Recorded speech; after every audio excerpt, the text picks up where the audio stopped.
Good morning, students, and welcome in today's lecture. Today we will start 2.2 lesson The Souvenir. This lesson is written by Lakshman Londhe. The Souvenir is a story in the form of science fiction. Here, to this story, there is a science reference. And what do you mean by souvenir? A thing that is kept as a reminder of a person, place, or event. कोई चीज़ जो किसी आदमी को कोई चीज़ के बारे में रखते हैं, याद रखते हैं। यहाँ पे देखो, ये लिखना है आपने पॉज करके। A thing that is kept as a reminder. कोई चीज़ है, देखो पिक्चर में, कि वो कोई आदमी या प्लेस के बारे में ध्यान में रखता है, मेमेंट, और वो मोमेंटो बन जाता है। So travelling in space is known as a space exploration, which means the action of exploring an unfamiliar area. यानी स्पेस में ट्रैवल करना, ये भी एक तरह का साइंस से रिलेटेड है। और यहाँ पे इस लेसन में आपको a science fiction deals with world that different from our own as a result of new scientific discoveries.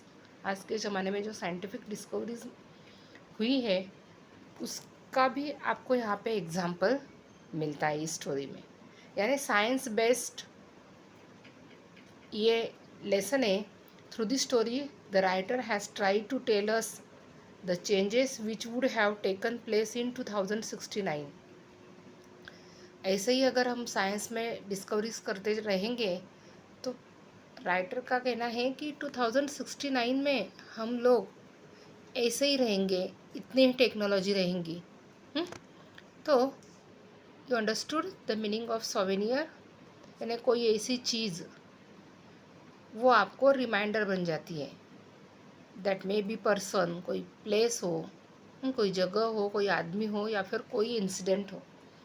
तो यहाँ पे भी इस स्टोरी में आपको ऐसे ही दिखाई देता है। Now we will see the story. Page number 24 देखना है आपने। Page number 24। See, before starting this story, this is the writer. देखो, ये राइटर है Laxman Londhe. Was a noted novelist and science fiction author in Marathi. Marathi में से ये लक्ष्मण लोंढे ये नॉवेलिस्ट है और साइंस के ऊपर लिखते हैं। He was a part of the modern Marathi literary movement to popularise science in the late 1970s, with a group of authors rising to prominence, including Bal Phonke, Niranjan Ghate, Jayant Narnikar, all that. Now see the lesson. With the tip of her nose pressed to the window of the space shuttle, Siley sat gazing at the view outside for so long. Still she didn't seem to be contented. Now ये space में जा रहे, देखो। She had read the description of this view several times before and had seen this scene on the video too, but this was different. Exclamatory mark है यहाँ पे। Space shuttle means what? देखो, spacecraft होता है designed to carry people from earth to space और vice versa यानी opposite। ऐसे space shuttle जैसे एरोप्लेन जैसे कि वो अर्थ से स्पेस में लेके जाता है लोगों को और स्पेस से अर्थ पे लेके जाते हैं।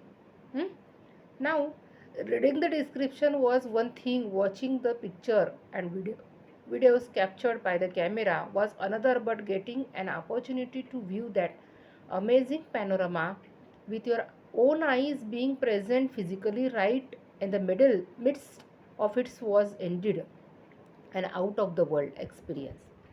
No matter how long she sat gazing, her awe means what? Amazement, आश्चर्य जिसको बोलते हैं आप लोग, and wonder did seem to abate.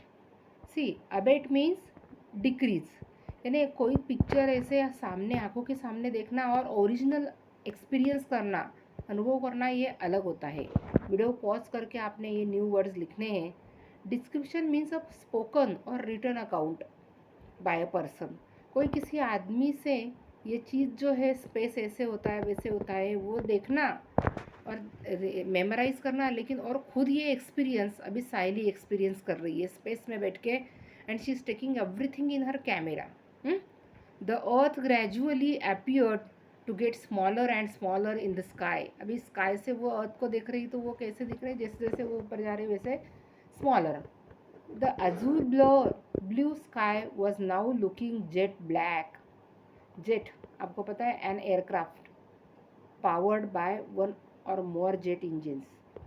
Jet होता है वो भी ऊपर जाता है। Azure means blue colour.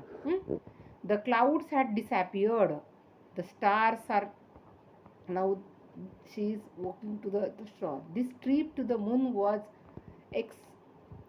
exorbitantly expensive, but exorbitantly means exorbitant prices, demand. But still, Saily's mother had sent her on the trip. In our childhood, we could not even think of such long distance trips. The longest trip means going to Europe. If you are getting this opportunity, make the most of it, said mummy. यानी सायली की mummy ने उसको permission दिया है। हम लोग अगर बचपन में होते तो इतना लॉन्ग ट्रिप नहीं होती है हमारी। Now Sayali is going into space and specially meeting with the stars, all that space. So अगर हमारी होती है ट्रिप तो बहुत छोटी होती है। Oh mummy, Neha's grandmother was Sayali that in their childhood the longest trip for children used to be only up Delhi or Kolkata. It seems so funny, isn't it? Said Saili, laughing. Remembering the incident made her laugh even now. अभी वो उसको mummy को पूछ रही है कि अगर trip होती है तो दिल्ली से कोलकाता, हार्डली वो इतनी लंबी बचपन में, लेकिन वो भी अलग तरह की मेमोरीज है। Now the shuttle was getting closer and closer to the moon. अभी वो जो शटल है वो मून के पास जा रहा है। Then it started orbiting the moon. Orbiting यानी चक्कर लगाना। In every 32 minute the shuttle completed one revolution round the moon. 32 minute में एक रिवोल्यूशन, एक राउंड कंप्लीट कर रहा है। Light and darkness followed each other in quick succession. The dome-shaped settlements on the moon, which resemble the igloos of Eskimos, were now visible. Eskimos and igloo, ये इग्लू house होता है जो tundra region में रहते हैं, और एस्किमो ये people हैं वो ग्रीनलैंड एंड नॉर्थ अमेरिका में रहते हैं। डोम शेप यानी डोम जैसा shape, rounded roof. Succession means sequence और सीरीज, एक जैसे एक तरीके की लाइन, यानी वो एक तरीके की लाइन मून पे उसको किसकी याद दे रहा है, एस्किमो की इग्लू हाउस की। After some time Saili shuttle made a slow measured and safe landing on the moon. थोड़ी देर के बाद वो लैंडिंग कर गई मून पे। The door of the shuttle was opened. अभी वो शटल का डोर ओपन हो गया स्पेस का। And the children were escorted. Escorted means accompanied someone, किसी के साथ, through the air tight tunnel to the settlement at the Neil Armstrong base. Neil Armstrong कौन था, ये पहला आदमी था वो मून पे गया था। तो इसलिए वो एक्सपीरियंस कर रहे हैं कि जैसे नील आर्मस्ट्रॉन्ग यहाँ पे गया था, हम भी अभी मून पे कदम रखने वाले हैं। And this is all amazing, this journey to the children specially, it's very amazing. Understood? Now here I want to tell you that these experience, especially here is the reference of igloo house. Igloo house is made up with ice, totally ice होता है north America में। और वो पूरा ice से बना हुआ होता है। तो मून पे भी वैसे ही एक्सपीरियंस ये लोग एक्सपीरियंस कर रहे हैं। यहाँ पे हमने कहाँ तक देखा है, लेसन 1 पेज कंप्लीट किया है the dome shape 24 and 25 page number का थोड़ा सा। तो बाकी का लेसन हम नेक्स्ट वीक में देखेंगे और तब मैं आपका पूरा लेसन कंप्लीट कर दूंगी। I hope you understood this is the journey. जितने भी स्पेलिंग है इसमें आते हैं तो आप पॉज करके समझ लेना है, लिख लेना है बुक में, और यहाँ पे मैं फ़ोटो से भी आपको भेजने वाली हूँ। Good luck.